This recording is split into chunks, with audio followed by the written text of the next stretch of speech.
Welcome back to the deep dive. Today, we're getting into something pretty fundamental. Oh, yeah. Yeah, it's about what really drives us. We're exploring the difference between should and must. Ah, okay.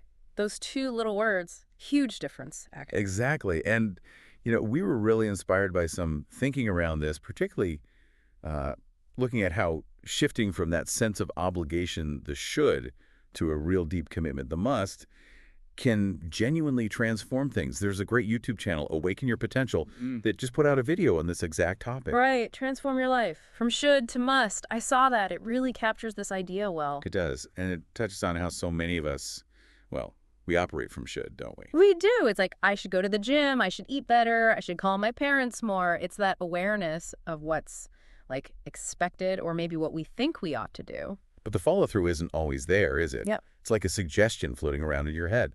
Exactly. Good intentions, but maybe mediocre results. It leads to feeling a bit stuck, like you're spinning your wheels. Yeah, that hamster wheel of good intentions is so relatable. You mean well, but nothing really changes fundamentally. And the core of it, I think, often lies in where the motivation comes from. Yeah. Should feels, well, often external, doesn't it? Okay. Or maybe just a weak internal nudge. Right, it lacks that fire. It really does. Right. It doesn't have that same power, that same internal engine as something you feel you absolutely must do. And that's the key, isn't it? The must.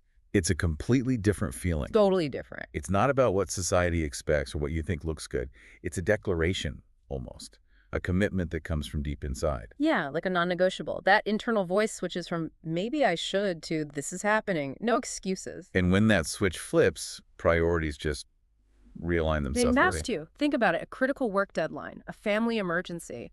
Those become musts instantly. Right, everything else fades away. Exactly. Excuses just don't cut it anymore.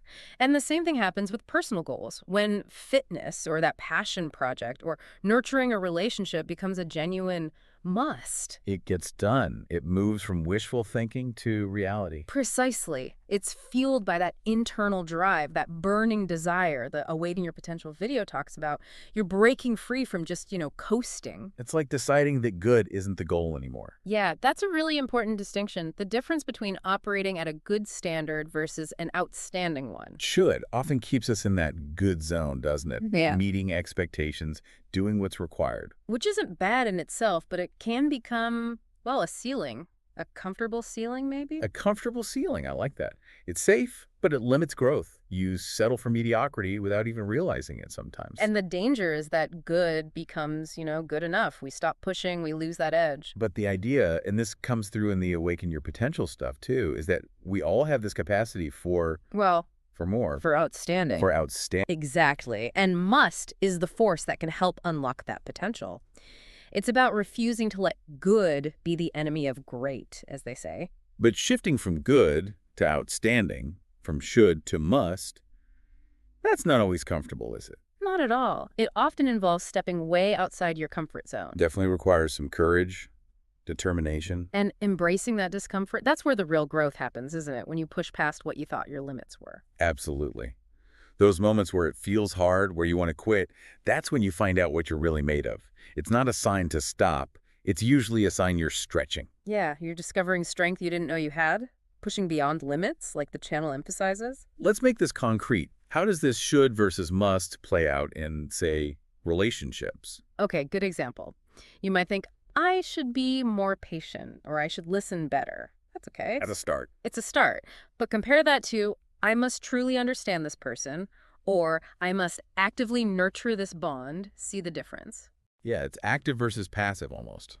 One's a wish, the other's a commitment. Exactly. That must transforms the relationship. It takes it from just okay or good to potentially something extraordinary, maybe even that soulmate level connection they mentioned. Okay, what about careers?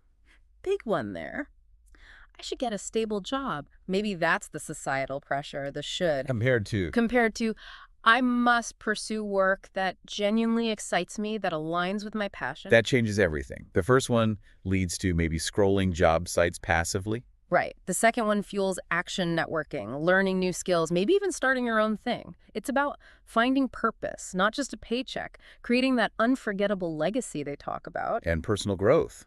That feels like a core area for this. Oh, absolutely. Think I should meditate more, or I should read more self-help books. We all been there? We have. But contrast that with, I must confront my limiting beliefs, or I must do the inner work to become the best version of myself. Wow. Yeah, that's a much deeper level of commitment. It's not just a habit, it's transformation. It becomes non-negotiable. True change happens when you make that deep commitment to understanding yourself and growing. So the payoff for embracing must. It's not just about achieving the goal itself, like losing the weight or getting the job. No, I mean, that's great. Obviously, external rewards might follow, but the real reward, I think, is internal. How so? It's the person you become in the process.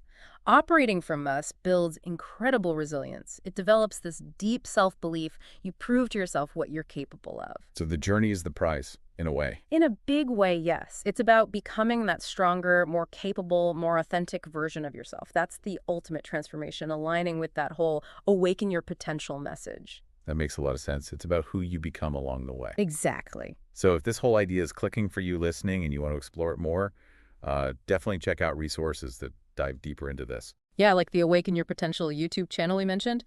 They have more on this should to must shift, practical tools, other discussions on growth and self-discovery. It's a really valuable resource if you want to dig in. For sure. It can give you more frameworks for actually making this shift happen in your own life. Turning that awareness into real action. Okay, so wrapping up this deep dive, the core takeaway really is the immense power held in that small shift, moving from the gentle suggestion of should. To the undeniable roar of must. Yeah, that seems to be the key to unlocking significant change, unlocking potential, just like we saw in that Awaken Your Potential videos theme. Absolutely. It changes the game internally. So here's a final thought to leave you with. Just take a moment and think. Where in your life right now are you operating mainly from should? Just pick one area. What's that thing you feel you ought to do but haven't fully deeply committed to yet? And then ask yourself, what would actually change if you flip that switch?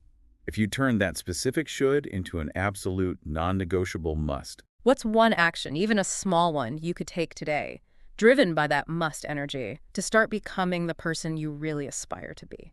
That simple shift in perspective, that commitment, it could be the start of something truly profound for you.